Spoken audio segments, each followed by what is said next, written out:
dan selanjutnya juga akan memperkaya hasanah keilmuan kita tentang Islam tentunya. Dan pembahasan tentu tidak bersifat hanya masalah-masalah eh, agama dalam arti Al-Quran saja, tetapi juga dikaitkan dengan kondisi bangsa kita di Indonesia. Itulah sebabnya tema pada hari ini berkaitan dengan bulan Agustus, Hari Kemerdekaan Bangsa Indonesia. Kita memilih sebuah tema yang cukup menarik, makna sebuah kemerdekaan bagi umat dan bangsa. Ya, tema ini akan kita ikuti dan pada hari-hari minggu berikutnya juga pengurus Yayasan Al-Markas telah mempersiapkan tema-tema yang bersifat spesifik. Namun demikian karena ini sifatnya acara partisipatif, Bapak Ibu hadirin yang terhormat juga para pendengar Radio Al-Markas tetap diundang partisipasinya untuk mengusulkan tema-tema baru jika ada sesuatu yang dipandang lebih kena pada situasi-situasi tertentu. Dan nanti pengurus masjid akan mempertimbangkan untuk menggeser tema-tema yang telah disusun secara permanen sebelumnya. Baiklah, Bapak Ibu hadirin yang terhormat, pada pagi ini ada dua profesor doktor kita yang akan menjadi pemantik diskusi kita pada pagi ini. Yang pertama adalah Bapak Profesor Muhammad Tahir Kasnawi. Beliau adalah guru besar Fakultas Ilmu Sosial Universitas Hasanuddin, lebih khusus pada ilmu sosiologi. Dan yang kedua adalah Profesor Dr. Muammar Bakri, Imam Besar Al-Markas, dan sekaligus juga Rektor Universitas Islam Makassar. Kedua pemantik kita ini tentu akan memberikan pengantar sekitar 5-7 menit dan sisanya akan kita diskusikan bagi kita semua yang hadir pada hari ini, termasuk yang melalui mendengarkan melalui radio Al-Markas, karena ini juga disiarkan langsung dan juga live streaming. Baiklah Bapak Ibu, kesempatan pertama saya persilakan kepada Bapak Prof. Tahir Kasnawi. Silakan Prof. Terima kasih. Bismillahirrahmanirrahim. Assalamualaikum warahmatullahi wabarakatuh. Alhamdulillahirabbil alamin wassalatu wassalamu ala asyrafil mursalin wa ala alihi washabihi ajmain. Amma ba'd. Para al-mukarramun, para hadirin dan hadirat yang saya tidak sempat sebut satu persatu. Alhamdulillah kita diberi anugerah kesehatan dan kesempatan pada pagi hari ini untuk bersama-sama hadir di tempat yang mulia dan berkah ini untuk suatu kegiatan yang sangat penting bagi kita, khususnya umat Islam dan bangsa Indonesia, yaitu dialog yang ada kaitannya dengan masalah kebangsaan. Dan pada bulan ini kita berada pada bulan-bulan kebangsaan itu sendiri yang terkait dengan proklamasi kemerdekaan kita. Bapak-bapak, ibu-ibu, para hadirin al-mukarramun yang saya muliakan, kemerdekaan itu sebetulnya adalah merupakan satu anugerah Tuhan yang paling esensial bagi kehidupan kita, baik sebagai individu maupun sebagai masyarakat atau sebagai bangsa. Taklif atau pembebanan ajaran Islam itu memang hanya dibebankan kepada orang yang merdeka, tidak kepada hamba-hamba, tidak kepada apa banyak-banyak, ya, kepada orang merdeka. Orang yang diberikan kewenangan untuk memilih di antara pilihan-pilihan yang telah diberikan oleh petunjuk-petunjuk yang dibawa oleh agama kita Al-Quran dan Sunnah Rasulullah SAW.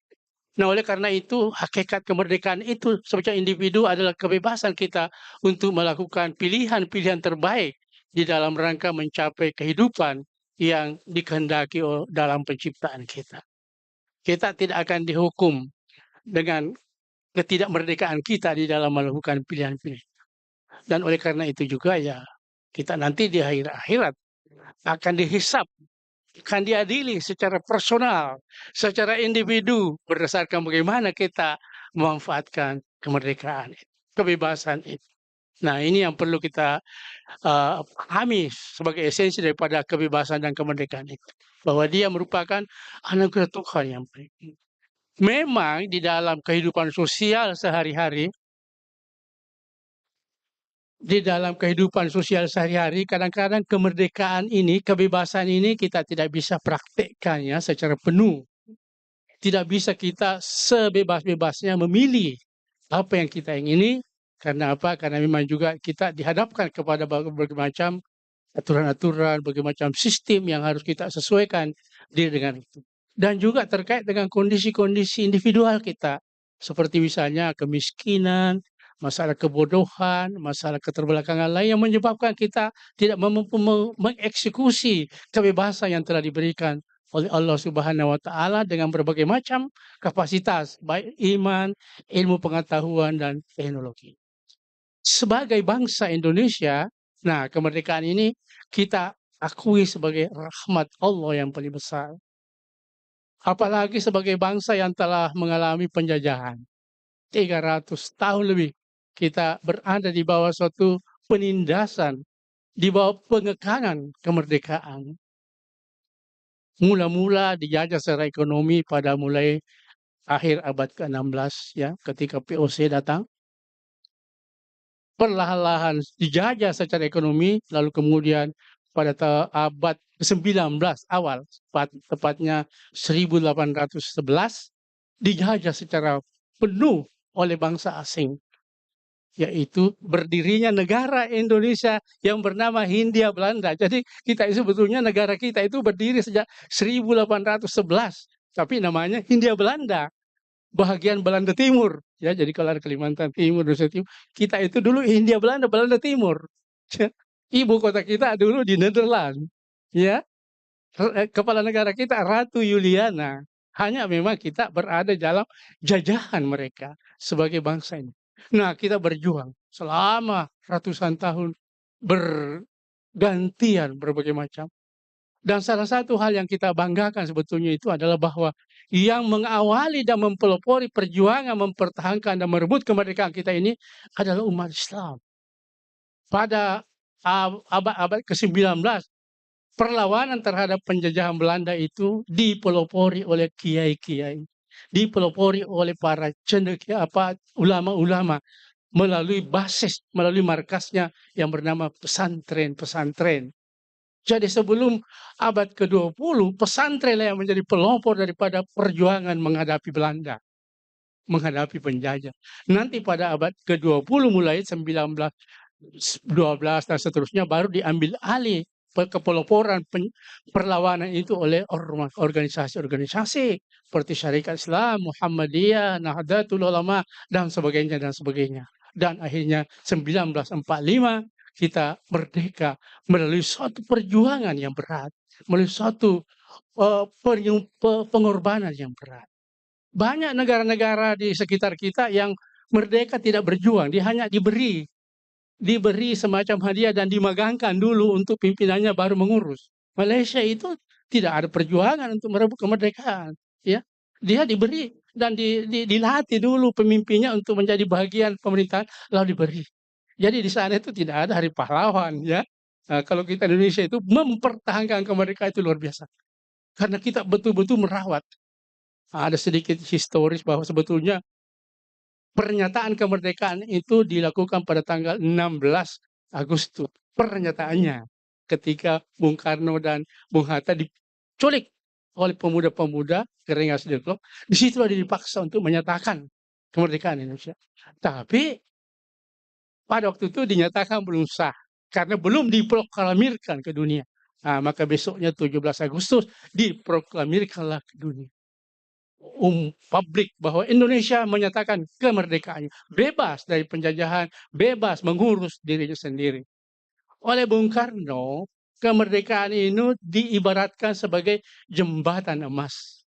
Jembatan emas untuk hijrah dari suatu kondisi ditindas, dijajah dan sebagainya, menyeberang kepada suatu kondisi di mana kita bisa mengurus diri sendiri, menggunakan berbagai macam kekuatan dan sumber kita sendiri untuk menuju cita-cita proklamasi. Nah, tetapi di sini persoalannya, jembatannya tetap emas, ya. Kita belum pernah juga menikmati sebetulnya secara utuh bagaimana enaknya itu menjadi bangsa merdeka, sejahtera, adil dan makmur. Kenapa? Karena ya itu tadi ada berbagai macam persoalan. Nah, satu masalah yang perlu kita rasakan dan perlu kita, sadari bahwa sebetulnya mengisi kemerdekaan itu dengan berbagai macam kegiatan-kegiatan itu dilandaskan oleh yang pertama-tama ketakwaan kepada Allah Subhanahu wa taala, yang kedua dengan ilmu pengetahuan dan teknologi. Nah, di sinilah persoalannya sehingga jembatan emas tadi yang diibaratkan kemerdekaan itu belum pernah kita nikmati betul secara utuh. Di mana-mana masih ada 27 juta lebih orang Indonesia yang miskin, tidak menikmati apa. Ada sekian puluh juta yang menganggur, tidak mendapatkan penghasilan yang layak dan sebagainya. Jadi jembatannya tetap emas, tapi tidak pernah dia memberikan satu kehidupan yang emas secara utuh kepada Indonesia secara adil. Kenapa? Karena kita masih ada persoalan yang berkaitan dengan sumber daya. Kekayaan kita luar biasa. Tidak ada yang Tuhan turunkan di bumi ini tidak ada di Indonesia. Itu perlu disadari. Tidak ada kekayaan alam di laut, di udara, di bawah tanah ini yang Tuhan turunkan ke bumi ini tidak ada di Indonesia. Semua ada. Oleh karena itu ada kadang-kadang teman yang mengatakan sebetulnya Indonesia Tuhan itu waktu menciptakan Indonesia tersenyum, ya. Istilahnya dalam keadaan tersenyum. Kalau semua kekayaan dikasih, persoalannya kenapa kekayaan itu tidak bisa berimpact kepada bangsa Indonesia secara sempurna. Nah, persoalannya kepada bagaimana kita keterlambatan di dalam menguasai tata kelola daripada pada saat pesantren-pesantren kita mempelopori perjuangan terhadap penjajahan. Nah, di situ ada sedikit persoalan. Karena para pemimpin-pemimpin kita itu melakukan semacam apa yang disebut dengan isolasi full, semacam oposisi penuh terhadap pemerintah. Sehingga tidak ada sedikit pun kelebihan-kelebihan penjajah yang mau ditiru-tiru. Termasuk perkembangan ilmu pengetahuannya. Sehingga terlambatlah sebetulnya bangsa Indonesia itu dalam kaitan dengan pengetahuan yang akan dipakai untuk menggunakan berbagai macam kekayaan ini. Ya, jadi waktu itu para kiai-kiai kita menyatakan bahwa tidak bisa kita ikut meniru-niru orang penjajah itu.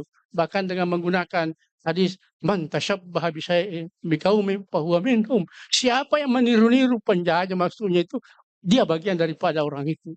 Pakaiannya termasuk, cara berpikirnya termasuk, sehingga ya para kiai kita itu konsisten dengan dress code-nya itu sarung. Tidak mau pakai celana panjang, apalagi pakai dasi, karena man tasyabbaha biqaumin fahuwa minhum. Siapa yang meniru-niru itu bagian daripada itu, dia terisolasilah. Termasuk di dalam kaitan dengan pengembangan pengetahuan dan teknologi. Nah, di sini kita menjadi persoalan karena bagaimanapun juga kekayaan alam yang diberikan Tuhan, kita bebas merdeka untuk menggunakannya tanpa ilmu pengetahuan dan teknologi itu sulit untuk Cina.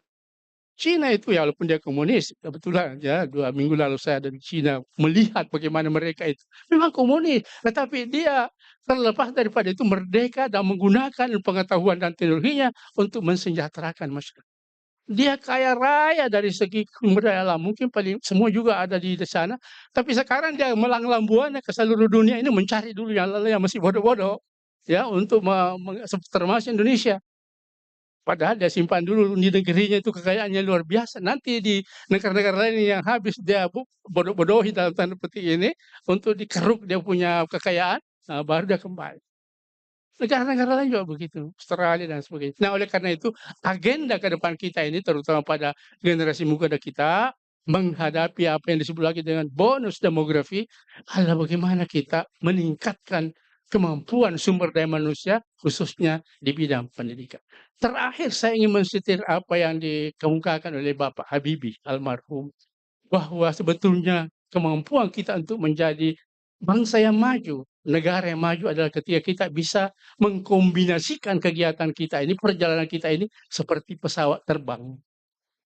Ada 2 sayapnya. Sayap kiri adalah ketakwaan kepada Allah Subhanahu wa taala, sayap kanannya itu adalah ilmu pengetahuan dan teknologi. Terbanglah ini pesawat untuk menuju kepada tujuan. Tapi tergantung juga kepada pilotnya. Nah, sekarang pilotnya juga yang bermasalah barangkali ini. Tata kelola, siapa yang memimpin pemerintahan kita itu juga perlu dipertanyakan. Bagaimana kebijakannya? Bagaimana dia punya hal-hal yang dikaitkan dengan umat Islam dan sebagainya. Jadi pilotnya juga ini bisa macam-macam diarahkan ini pesawat. Walaupun ya secara perlahan kita tetap juga berupaya untuk bagaimana masyarakat kita ini, umat Islam kita yang 87%, 260 juta umat Islam di Indonesia ini dari 280 juta bangsa Indonesia. Itu suatu kekuatan luar besar, tetapi di dalam berbagai aspek masih menjadi hal kadang-kadang harus diberikan pemberdayaan, harus diberikan berbagai macam kegiatan-kegiatan. Saya kira sebagai pengantar Pak Akhir, Bapak-bapak sekalian ini yang dapat saya sampaikan. Kita nanti bisa berdialog lebih lanjut. Wabillahi taufiq wal hidayah. Assalamualaikum warahmatullahi wabarakatuh. Iya, boleh tepuk tangan dari kita semua. Baiklah, karena ini adalah panel diskusi, maka pemantik yang kedua juga akan kita dengarkan pengantarnya, lalu setelah itu kita akan coba-coba diskusikan. Pak Muhammad, silakan Pak. Terima kasih Pak Fahir. Assalamualaikum warahmatullahi wabarakatuh. Bapak Ibu sekalian yang saya muliakan, makna kemerdekaan itu seperti yang disampaikan tadi Prof. Tahir, kalau dalam konsep Al-Quran, kemerdekaan biasa dilawankan dengan perbudakan. Jadi merdeka lawannya budak, kemerdekaan lawannya perbudakan. Dalam bahasa sosial fikih keagamaan disebut dengan al-hurru, merdeka, dan al-abdu adalah budak. Jadi al-hurru bil hurri wal abdu bil abdi. Ini dalam konteks sosial fikih. Dan Islam hadir di tengah struktur masyarakat, sosial masyarakat, sistem perbudakan. Sudah banyak budak sebelum Islam datang. Lalu kemudian Islam mencoba merubah sistem tersebut dengan banyak konsep fikih, misalnya ketika seorang melanggar seperti membunuh, maka budak yang dimiliki itu harus dimerdekakan. Itu dalam struktur sosial fikih keagamaan. Lalu kemudian dalam pemahaman transendental yang sifatnya tauhid, maka Islam mengajarkan kepada seluruh umatnya untuk merdeka secara lahiriah dan batin. Jadi bukan hanya merdeka lahiriahnya, tapi juga batinnya. Merdeka secara kebatinan. Itulah artinya konsep la ilaha illallah. Jadi orang yang merdeka dalam hidupnya adalah orang yang bisa menghambakan dirinya di hadapan Allah. Semakin tinggi nilai kehambaan, perbudakan dirinya kepada Allah, maka semakin tinggi kemerdekaan hakikat kehidupannya. Itulah artinya la ilaha illallah. Jadi orang yang diperbudak dengan jabatan, diperbudak dengan harta, sekalipun mungkin banyak hartanya, tapi diperbudak dengan hartanya, sekalipun tinggi jabatannya, tapi diperbudak dengan jabatannya, sesungguhnya dalam konsep transendental tauhid, hikmah, tasawuf, itu belum menikmati kemerdekaannya. Jadi mungkin sudah waktunya salat, tapi masih asik di kantornya. Berarti dia diperbudak dengan jabatannya, pekerjaannya. Sekalipun mungkin banyak rukonya, tapi diperbudak dengan rukonya. Nalupai mas sempajangnya. Itu artinya mungkin ucapannya secara verbal bilang la ilaha illallah, tapi hatinya tidak la ilaha illallah. Makanya ada ayat mengatakan alhaakumut takatsur. Diperbudak dengan at-takatsur. Takatsur itu artinya memperbanyak. Bisa memperbanyak harta, bisa memperbanyak jabatan, bisa memperbanyak followers, bisa memperbanyak istri, Ya, bisa memperbanyak macam-macam. Kalau hal-hal seperti ini diperbudak dalam dirinya, seseorang diperbudak dalam dirinya untuk kepentingan-kepentingan, lalu kemudian melanggar aturan-aturan dan syariah, itulah namanya al-hakumut takatsur. Sesungguhnya dia belum menikmati kemerdekaan secara batiniah. Terakhir, bahwa konsep syariah Islam berkaitan dengan kemerdekaan, hakikat kemerdekaan, itu bisa dilihat dalam yang disebut dengan maqasid syariah. Bebas beragama. Jadi kalau kita artikan menjaga agama, maka Islam datang itu mengajarkan kepada umatnya untuk bisa menikmati agama dan bebas beragama. Kemudian hifzu an-nafas, bebas untuk hidup. Kemudian hifdzul akal, bebas untuk belajar. Kemudian yang keempat, hifdzu al-ard, hifdzun nasab, bebas berketurunan, berkeluarga. Dan yang terakhir adalah hifdzul mal, bebas untuk memiliki harta. Nah, inilah sebenarnya tujuan Islam untuk memerdekakan manusia. Pertama, bebas untuk beragama, la ikraha fiddin. Kemudian bebas untuk hidup, tidak boleh kita rusak stabilitas kehidupan kita ini. Kemudian yang ketiga, bebas untuk berilmu, bebas untuk belajar. Kemudian yang keempat, bebas berkeluarga. Dan yang terakhir adalah bebas bekerja. Nah, inilah kalau kita sudah menikmati ini, lalu kemudian tidak diperbudak dengan hal-hal seperti ini, tidak diperbudak dengan harta, tidak diperbudak dengan pekerjaan, itulah sesungguhnya hakikat dan nikmat kemerdekaan. Assalamualaikum warahmatullahi wabarakatuh. Waalaikumsalam warahmatullahi wabarakatuh.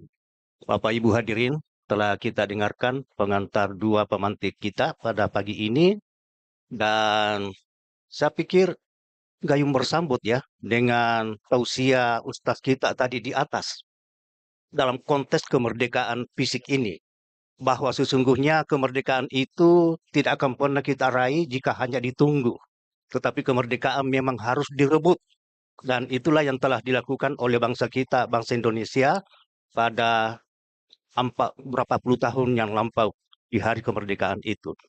Berikutnya dari Pak Muammar menekankan bahwa kemerdekaan sejati hanya bisa dimiliki oleh seseorang atau siapapun ketika mampu meniadakan Tuhan selain Allah Subhanahu wa Ta'ala.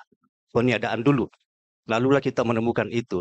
Dan yang menarik sekali adalah tentang konsep HAM. Rupanya Islam sekitar 1600 tahun yang lampau itu sudah membahas tentang hak asasi manusia, yang kemudian baru dibahas secara modern begitu dari negara-negara lain. Dan itulah yang kita kenal dengan konsep HAM yang berlaku sampai hari ini. Baiklah, Bapak Ibu hadirin, saya pikir kita bisa bertanya langsung kepada kedua narasumber kita. Bisa juga kita memberikan pikiran-pikiran banding, atau mungkin ada semacam alternatif pandangan yang bisa kita berikan pada pagi hari ini. Tapi sebelum itu saya ucapkan dulu selamat datang kepada Bapak Suryadi Cula, Doktor, dan juga Bapak Dr. Hasrullah. Kedua beliau ini adalah pengamat sosial yang kita sering dengarkan, dan alhamdulillah menyiapkan waktu juga untuk hadir pada hari ini. Baik, dari bagian belakang adakah yang ingin bertanya? Baik, jadi Prof. Mustari Mustafa, Ketua Harian Pengurus Yayasan Al-Markas, akan memulai. Dipersilakan. Terima kasih Kak Pahir, moderator. Assalamualaikum warahmatullahi wabarakatuh. Alhamdulillah kita sudah mendengarkan pencerahan pengantar dari Bapak Profesor Tahir Kasnawi, Bapak Profesor Muammar Bakri, dan juga alhamdulillah dalam pengantar kedua beliau saya lihat kita menyaksikan secara saksama. Saya ingin memberikan tanggapan pertama, mudah-mudahan yang akan memberikan tanggapan masing-masing 1 menit ya. 1 menit pertama ini, Kak Pahir, ialah bahwa kita di Al-Markas juga sedang merancang masjid yang disampaikan oleh Bapak Profesor Kiai Haji Muammar, yakni masjid yang sepertinya umumnya hanya difungsikan sebagai tempat ibadah. Nah, ini yang saat ini sedang diupayakan untuk menjadikan masjid tidak hanya sebagai tempat ibadah, tetapi juga menjadi tempat untuk bisa untuk berbisnis. Di sini kita lihat di belakang sedang terlaksana kegiatan festival. Ini adalah upaya-upaya untuk, kalau meminjam istilah Pak Kiai, memerdekakan masjid dari hanya sekedar sebagai tempat ibadah. Setiap Jumat pagi kita menyelenggarakan pasar sayur gratis berkah, Pak Prof. Ya. Demikian juga dengan fungsi masjid untuk meminjam istilahnya Prof Tahir, yakni menjadikan masjid dengan banyak sayap. Sayap sains, sayap teknologi, dan sayap-sayap yang lainnya. Dan pengurus masjid ingin berhikmat menjadi pilot pesawat yang bisa profesional. Bapak Ibu, kita mohon pandangan pikiran untuk pengembangan masjid yang lebih merdeka, lebih modern, lebih sesuai dengan perkembangan. Kami terima kasih sekali lagi Bapak Prof, Pak Kiai. Mudah-mudahan Al-Markas bisa menjadi masjid yang berperadaban berbasis masjid. Demikian Kak Pahir. Assalamualaikum warahmatullahi wabarakatuh. Ya, waalaikumsalam. Ya, saya kira ini adalah pertemuan perdana kita ya. Jadi memang masih perlu kita tunjuk dulu siapa selanjutnya yang akan memberikan pandangan-pandangan. Saya undang Pak Hasrullah atau Pak Suryadi. Adakah hal-hal yang ingin dikemukakan? Pak Hasrullah dulu ya. Ya, silakan Pak. Bismillahirrahmanirrahim. Assalamualaikum warahmatullahi wabarakatuh. Guru-guru kami yang ada di depan, yang saya banggakan, bisa saya seperti ini karena guru-guru saya gitu semua. Baik para hadirin yang saya hormati. Terima kasih Prof. Mustari atas pendidikan di Bangkok yang banyak membantu saya waktu kuliah kerja nyata di sana gitu. Baik, Pak Ketua Yayasan Masjid Al-Markas, Pak Tahir guru saya, Ustaz yang di depan, dan para hadirin. Saya mengapresiasi ini kegiatan, terlepas daripada apa yang kita lakukan ini adalah public spare. Memberi ruang-ruang publik kepada kita, bahwa untuk pengembangan Islam yang ada di selatan, itu saya kira sepantasnya dilakukan seperti ini. Jadi masjid itu tidak hanya tempat ibadah, tapi tempat diskusi. Kemarin saya lihat ada basar yang begitu dikelola dengan agak profesional. Ada Dr. Yudi di sana saya lihat. Jadi saya pikir hal-hal seperti ini harus dilakukan. Yang saya mau memberi informasi saja bahwa pada 1400 Hijriah, masih Pak Yamin Amna ada di IMIM, itu kita dikumpulkan seluruh remaja masjid se-Makassar, Napatilas. Dan salah satu pesertanya adalah yang berdiri di depan kita semua gitu. Itu yang harus kita bina dari awal. Jadi saya ini adalah ketua remaja masjid di Masjid Nurul Tihad. Ya, pernah jadi ketua remaja di 1984-85. Kemudian sekarang jadi ketua yayasan di masjid itu juga. Yang ingin saya sampaikan, kalau ini yang mau dipupuk dengan baik, saya kira ini harus ditingkatkan lagi. Jadi remaja-remaja masjid yang ada ini pernah terbentuk gitu. Jadi saya pikir kalau ini dilakukan, jadi Al-Markas menjadi sentrifugal, ya karena ini adalah ikon Sulawesi Selatan, itu saya kira akan bisa kita lakukan. Dan kepada Pak Ketua, kalau ini dilakukan, saya kira akan menggerakkan tidak hanya roda atas yang bekerja tentang apakah ulama, tapi generasi kita di bawah. Saya melihat dengan arah milenial yang ada sekarang ini, itu semua semua dicari di sini, tapi tidak ada lagi perkumpulan-perkumpulan yang menyatukan hati nurani bagaimana keumatan yang kita mau bicarakan pada hari ini itu. Dan kalau ini dirumuskan, saya kira akan kita lakukan. Menyangkut tentang tema, minta maaf Pak Ketua, karena saya ini adalah pelopor KKN kebangsaan, kemarin baru pulang dari Ambon.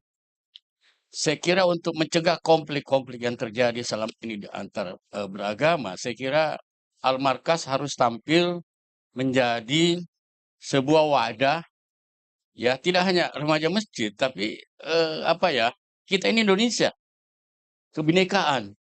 Tadi sudah dijelaskan Pak Ketua, kemudian Pak Tahir Kasnawi. Jadi mudah-mudahan ini Al-Markas tidak hanya milik orang Islam gitu. Artinya semua yang ada di dalam keagamaan itu bisa ikut dalam bentuk kegiatan bakti sosial. Ya, kalau ini dilakukan, saya kira mengadopsi apa yang kami lakukan 11 tahun yang lalu. Karena itu barang dari Makassar, Pak Tahir Kasnawi ya, masih ingat semua ini, kita kelola dari Unhas, kemudian diadopsi di tingkat nasional. Dan kalau ini ada pertemuan-pertemuan seperti ini, kemah kerja atau apa, sehingga aspirasi tidak hanya apakah nanti ada di situ tentang pelajaran tentang hadis, tentang riwayat Nabi, ya, dengan memasukkan program-program digital, saya kira ini akan Al-Markas ini tidak hanya ikon sebagai tempat sholat gitu. Dan apa yang dilakukan pengurus baru, saya tahu ini barang ini saya kira wah ini luar biasa nih karena ada guru-guru saya semua di situ kembali gitu. Dan saya menganggap apa yang saya sampaikan ini sangat bermanfaat. Mungkin dalam pertemuan sebentar, maaf kemarin kami tersentuh. Mohon maaf ini Pak Tahir, Pak Ketua, waktu pembukaan KKN kebangsaan di Ambon. Itu kan pertarungan antara Islam dan itu ya kita tahu lah akibatnya. Apa yang dilakukan? Pada saat pembukaan ada dua pembaca doa. Dua pembaca doa, satu Islam, satu Nasrani. Saya berpikir bahwa orang yang beriman itu adalah percaya pada nabi-nabinya. Nah, saya kira kalau itu diimplementasikan, minta maaf karena saya itu punya ide selalu amati, tiru, modifikasi. Nah, kalau ini bisa dibawa Pak Fahir, kemudian pengurus-pengurus Prof. Hamid Awaludin bisa mengangkat ini barang. Saya kira mungkin juga di sini ada nanti pusat-pusat tentang konflik. Ya, siapa yang tidak kenal Hamid, siapa yang tidak kenal diskusi-diskusi itu dilakukan seperti itu. Dan sejak Rasulullah Pak Ketua, masjid itu menjadi pusat peradaban. Nah, kalau itu dimulai, itu semua tergantung dari pengurus ada tokoh-tokoh masyarakat yang ada di Al-Markas. Sebagai orang yang lahir dari masjid, saya terpanggil dan memang hari ini harus saya datang, akan saya sampaikan seperti itu. Bahkan nanti diskusi-diskusi yang lain, ada tokoh-tokoh agama yang duduk di sini. Ya, karena begini, menurut Pak Pahnu, salah satu Menteri Pendidikan, Indonesia itu kayak spektrum. Ada kuning, ada hijau, ada merah, ada ada ungu. Spektrum itu berputar. Dan itulah Indonesia, itu adalah kebangsaan. Dan kalau Al-Markas mengambil tema seperti yang, maaf Pak Prof. Mustari, saya sengaja datang ini. Saya datang untuk menyampaikan seperti ini. Mudah-mudahan Al-Markas, karena saya tahu Sulawesi Selatan itu petarung. Sulawesi Selatan itu selalu pelopor. Yang kita nikmati kemarin ada Pak JK berusaha mendamaikan seperti itu. Itu luar biasa. Nah, kita butuh tokoh seperti itu, tapi harus dicegah. Saya kira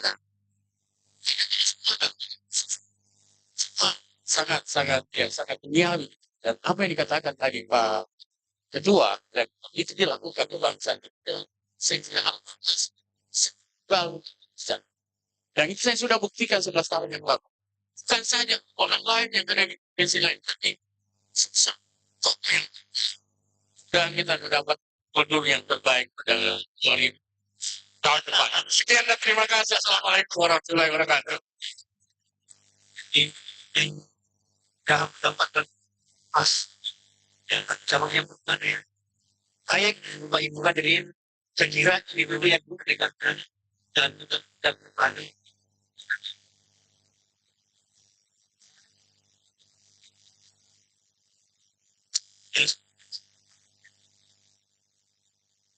Pak. Terima kasih Bapak Ibu sekalian. Jadi ada dua nama masjid yang prestisius menurut saya di Indonesia. Pertama Masjid Istiqlal, kemudian yang kedua Masjid Al-Markaz. Ya, kalau kita dengarkan nama Masjid Al-Markaz, maka pikiran kita pasti dibawa ke tempat ini. Sekalipun sudah banyak Al-Markaz lain di luar sana. Yang pertama Istiqlal artinya merdeka.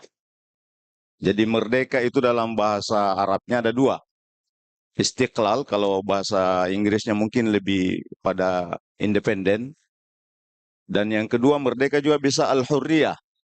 Mungkin bahasa Inggrisnya freedom. Jadi beda arti istiqlal, beda arti hurriyah. Nah, di Al-Markaz ini Bapak Ibu sekalian, seperti yang disampaikan tadi Prof. Mustari, kita bebas berbisnis. Silahkan sisa mendaftar saja. UMKM di sini banyak. Bebas belajar. Banyak anak santri di sini. Dan yang ikut UMKM di Al-Markaz itu tidak pernah ditanyakan agamanya. Agama apa Anda di sini? Tidak. Terbuka. Karena itu saya sangat salut dengan Pak Asrullah. Mungkin nanti ke depan kita panggil lintas agama, tokoh agama di sini untuk berdialog tentang kemanusiaan dan lain-lain. Ya, jadi di Al-Markaz ini sebagai pusat kebebasan yang tentu bebas secara syar'i.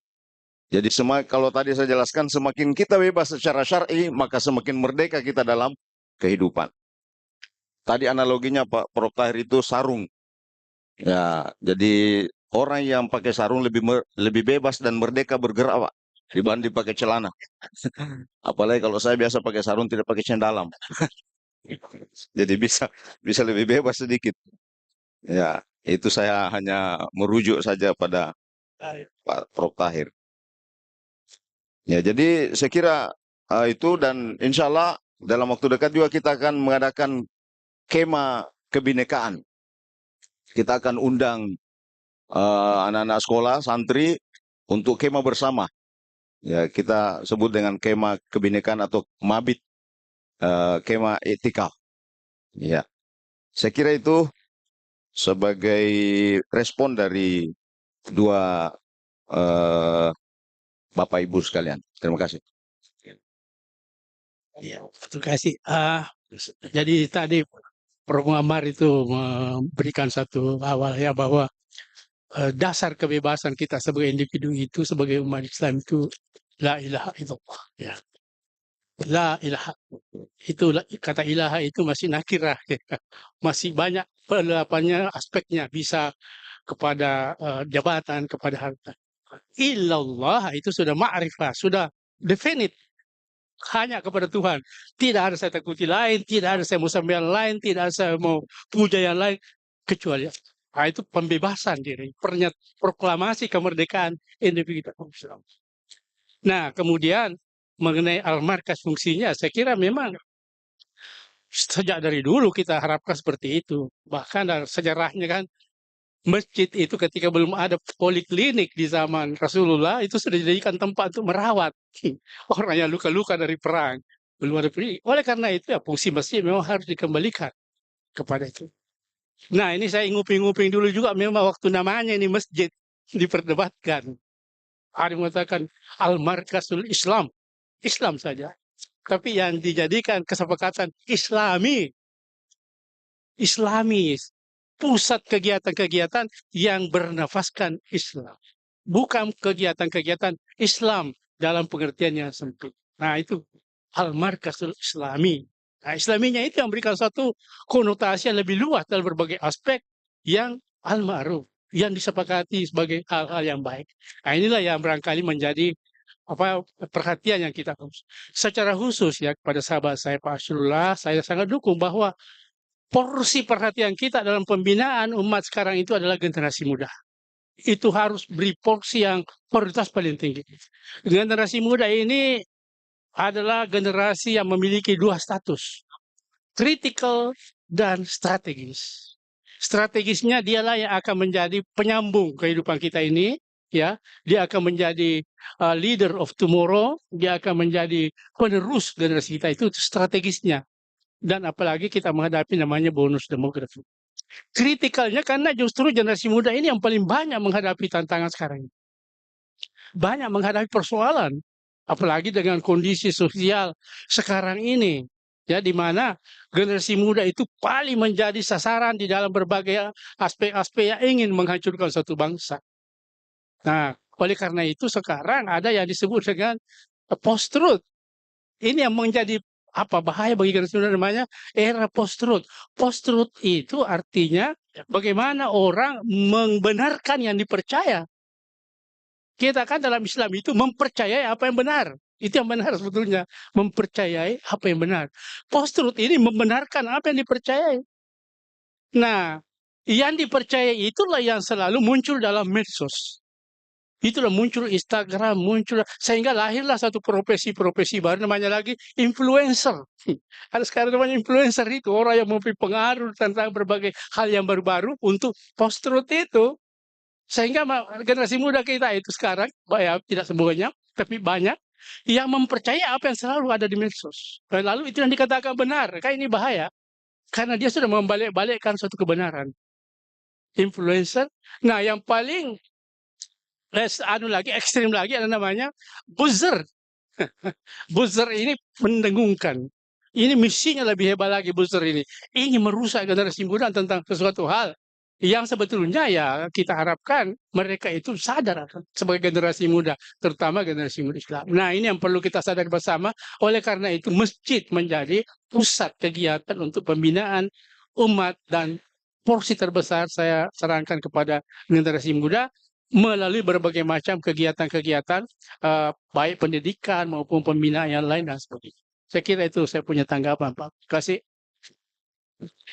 Baik, Bapak Ibu hadirin, saya mengundang untuk kita berikan aplaus kepada kedua narasumber kita.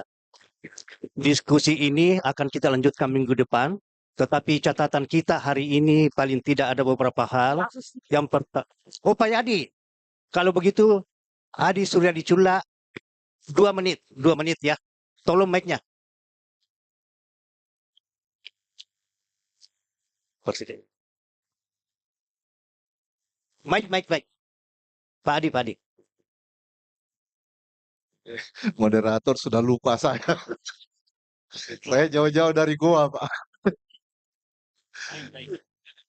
Oke, saya Bismillahirrahmanirrahim. Assalamualaikum warahmatullahi wabarakatuh, para senior yang saya hormati, dan kawan-kawan, sahabat. Alhamdulillahirrahmanirrahim bisa hadir di acara ini. Saya baca undangan ketika di-share oleh Prof. Mustari, undangannya warna merah, Pak. Mungkin nanti warnanya perlu dipertimbangkan. Warna merah, dan judulnya ngobras. Saya sebenarnya agak nyari-nyari juga ngobras.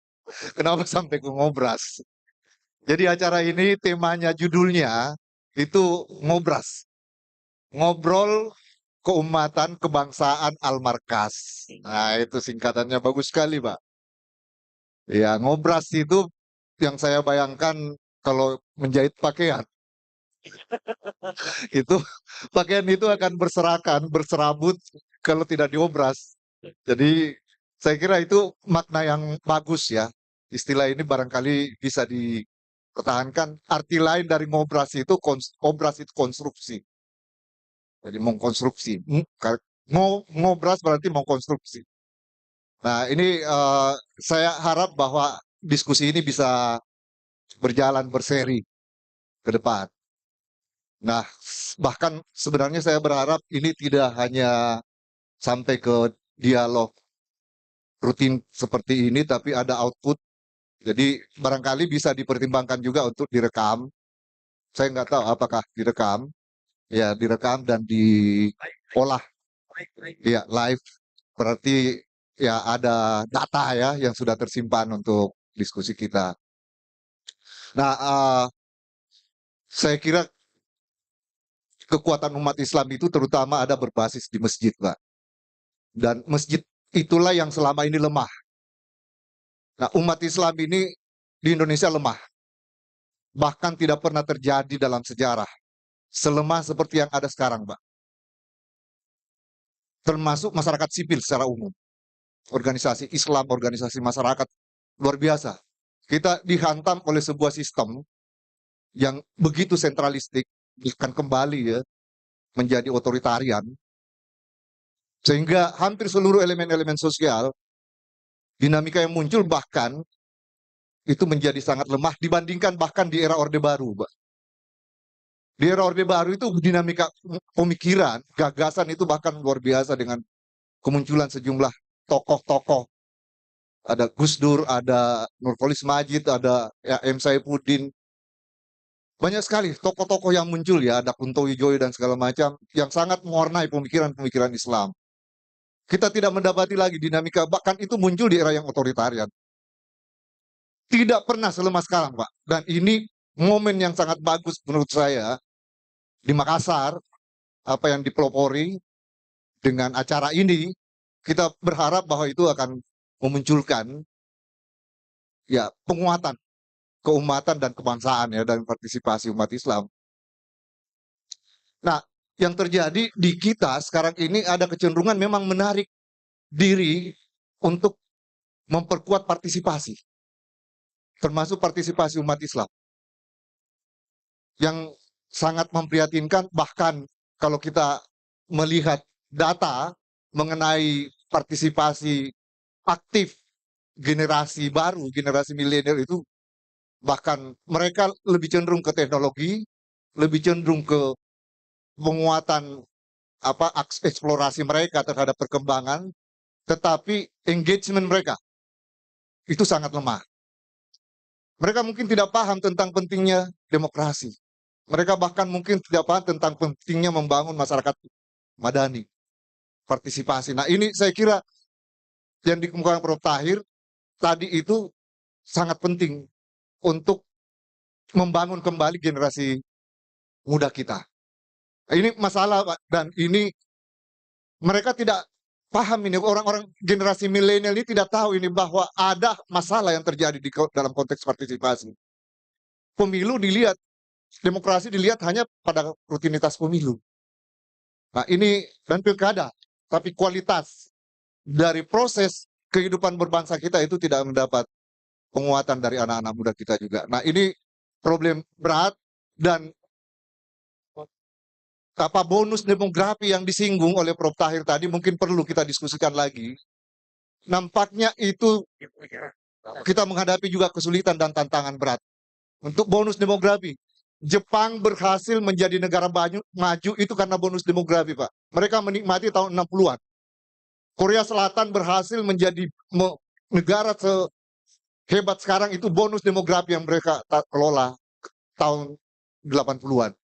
Cina itu baru bangkit juga dan mereka menikmati bonus demografi itu di era 2000-an.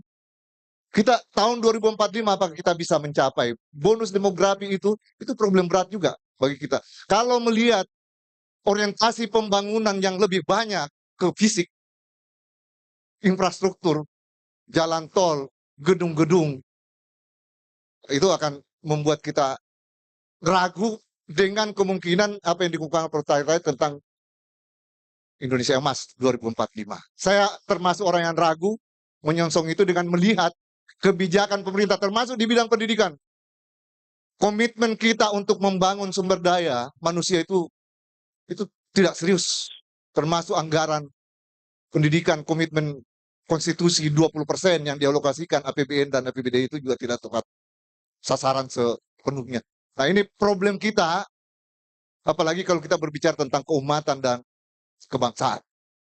Nah, ini saatnya saya kira kita harus serius, Pak, untuk mengevaluasi kebijakan yang diambil oleh pemerintah sekarang. Kita harus serius untuk mengevaluasi kritis bahkan seluruh perhatian organisasi-organisasi masyarakat termasuk organisasi keagamaan yang kelihatannya lebih banyak berorientasi material daripada mengutamakan untuk membangun kualitas keumatan. Nah, ini problem kita. Saya berharap bahwa ini menjadi perhatian serius kita ke depan. Dan diskusi ini saya berharap bisa memantik seluruh umat Islam yang ada di Sulawesi Selatan untuk menyadari kondisi keislaman yang sangat memprihatinkan sekarang ini dilihat dari segi kualitas, terutama dalam pengembangan sumber daya manusia. Terima kasih. Assalamualaikum warahmatullahi wabarakatuh. Waalaikumsalam warahmatullahi wabarakatuh. Ini masukan konstruktif ya yang disampaikan Pak Adi tadi. Dan selamat datang Pak Nasrul Hamzah. Ya. Sebetulnya masukan, tapi seandainya Prof ada yang ingin dikomentari tentang itu, ada waktu. Silakan Pak. Jadi intinya yang saya tangkap apa yang disampaikan oleh Pak Suryadi Chula, kita jadikan masjid ini sebagai pusat peradaban, ya bukan hanya pusat ibadah. Dan karena itu memang perlu kita lakukan banyak program-program keumatan, program-program kemanusiaan dan lain-lain. Di kita ini Pak, hampir setiap tahun ada sunatan massal, dan yang sponsornya itu non-Muslim. Ya, ada BPR non-Muslim, tapi kemudian yang disunat ya dari jamaah yang tentu anaknya jamaah bukan. Kemudian memang ini Pak yang menjadi masalah sekarang, jadi perbudakan bukan hanya dalam bentuk penjajahan secara fisik dalam bentuk senjata, tapi juga dalam bentuk teknologi. Ya, jadi saya khawatir model perbudakan sekarang adalah model perbudakan teknologi. Coba kita lihat, setiap tahun kita selalu berpikir mau mengganti HP misalnya. Itu kan berarti kita secara ekonomi, kita dijajah dalam bentuk teknologi. Ada keluaran baru lagi, ya kita pingin untuk menikmatinya. Itu secara ekonomi. Belum lagi secara nilai. Kalau misalnya ada orang yang punya handphone, tapi kemudian diperbudak dengan konten-konten yang bisa merusak, berarti kan ya teknologi itu menjajah kita. Karena nilai-nilai yang kita ingin bangun dalam bentuk spiritualitas kemerdekaan, itu justru tercederai dengan teknologi ini. Ya, coba, misalnya mungkin kita lagi sholat, kita ingat HP, berarti kita dijajah oleh HP, teknologi.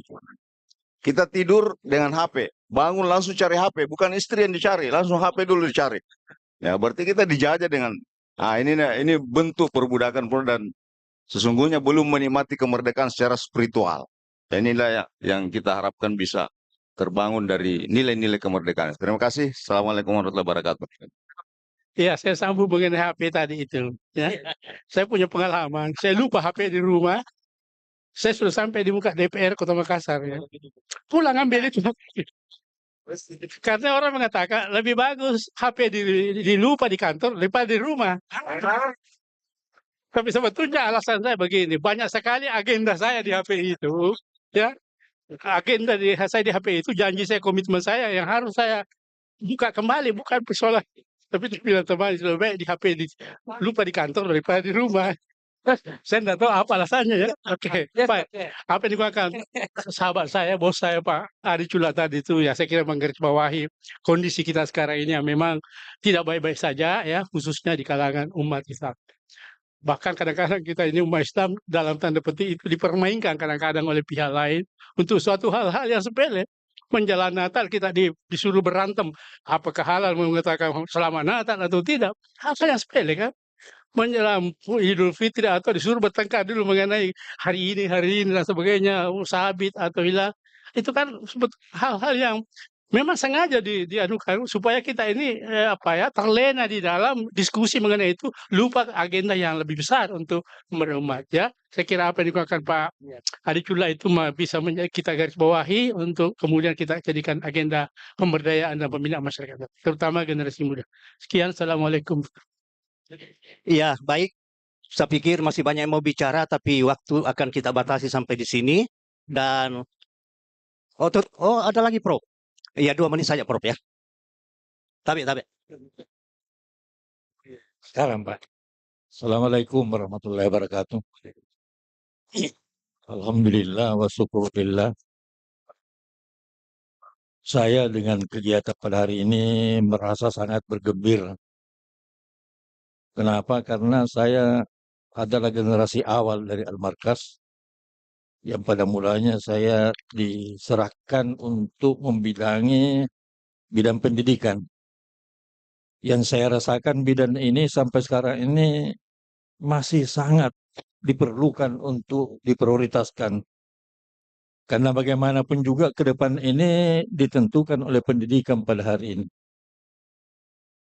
Kemudian yang terakhir, sebagai pertanyaan, saya ingin mendapatkan suatu informasi dari kedua narasumber mengenai kebijakan baru pemerintah yang kita lihat, yaitu memberikan kesempatan kepada organisasi Islam untuk mengelola tambang emas.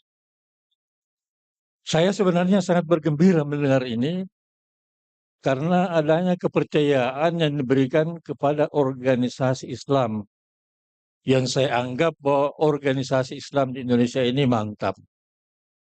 Tentu pengelolaan tambang ini memerlukan keahlian. Ya, kalau kita melihat organisasinya saja, mungkin kita mengatakan kenapa diserahkan kepada mereka. Mereka mungkin tidak mengetahui bahwa pada organisasi itu ada profesional yang profesional untuk mengurusi itu. Dan kalau ini betul-betul amanah ini dilaksanakan, barangkali ini satu kebangkitan baru bagi umat Islam di Indonesia. Karena bagaimanapun masalah ini masalah yang sangat menentukan ke depan. Masalah ekonomi ini sangat menentukan.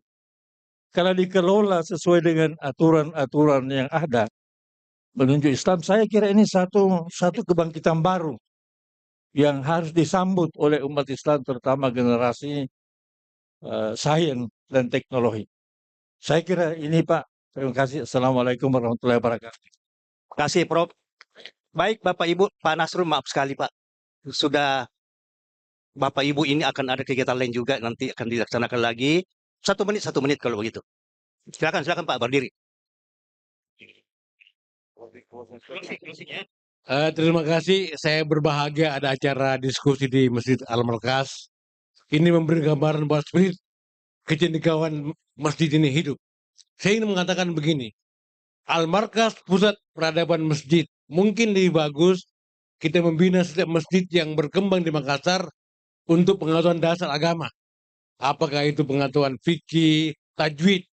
Ini penting. Karena orang yang menguasai agama dalam penting secara bagus akan memahami konteks kebangsaan dengan baik. Itu yang saya catat. Hari ini saya berbahagia ada sahabat saya yang lama saya tidak ketemu, Dr. Rasulullah, penggagas KKN kebangsaan. Saya ingat karena kenapa sama-sama pernah pegang bendera waktu wisuda. Itu menarik bagi saya karena saya dipilih oleh rektor saya dengan dia. Jadi ketika itu ternyata dia lebih baik nasibnya jadi orang penting ya. Saya temannya orang penting. Saya kira itu saja. Saya terlambat karena baru tiba dari Bulukumba. Sekian, Assalamualaikum warahmatullahi wabarakatuh. Ya, terima kasih Pak Nasrun. Sama-sama penting ya, cuma tempat yang berbeda. Baik, tadi dari pembicara kedua sebelum terakhir, Pak Prof, itu tentang organisasi Islam dan tambang. Saya pikir ini butuh waktu untuk dibicarakan khusus, karena memang ini agak sensitif dan pasti pro kontra. Karena ada yang setuju, ada juga yang pasti tidak setuju. Nampaknya Pak Adi masuk dalam barisan yang abu-abu juga, ya. Tetapi melempar bahwa peran organisasi Islam ini harus bergerak terus, ya. Baik, catatan kita antara lain adalah memang disepakati masjid adalah pusat peradaban Islam tentunya. Dan namanya Al-Markas Al-Islami itu sudah jelas pusat kegiatan-kegiatan Islam. Begitu Prof ya. Nah dengan demikian memang pengurus komitmen untuk senantiasa bagaimana memosisikan masjid ini sebagai pengubah kebaikan dalam berbagai dimensi kehidupan. Berikutnya, toleransi dan pluralisme keindonesiaan diusulkan oleh Pak Hasrullah. Ini perlu menjadi tema khusus juga. Ya, dalam konteks Indonesia, bagaimana memotret tentang toleransi dan pluralisme khususnya. Masjid juga diharapkan untuk bisa menjadi peretas kemiskinan bangsa atau umat. Karena itu tadi konsekuensinya, janganlah menganggap kegiatan-kegiatan bisnis sebagai kegiatan-kegiatan pengganggu keumatan, tetapi justru menjadi pelengkap. Ini cara pandang kita memang harus berubah. Masjid bukan sekedar ibadah ritual, tetapi juga ibadah-ibadah sosial yang lainnya. Dan terakhir tentu saja, kita semua perlu waspada tentang kehadiran teknologi. Di satu sisi bisa bermanfaat positif, tapi pada sisi tertentu bisa juga menjadi aspek negatifnya. Dan disitulah peran-peran kita semua untuk bagaimana memanfaatkan teknologi secara bijak tentunya. Saya pikir demikian Bapak Ibu hadirin catatan-catatan kecil yang bisa kita dapatkan pada hari ini. Dan insya Allah pada minggu berikutnya akan kita ketemu lagi di tempat yang sama atau mungkin di tempat yang lain di dalam area Masjid Al-Markas ini. Terima kasih atas kehadirannya. Mohon maaf atas segala kekurangan. Wabillahi taufiq wal hidayah. Assalamualaikum warahmatullahi wabarakatuh. Waalaikumsalam warahmatullahi wabarakatuh. Ibu-ibu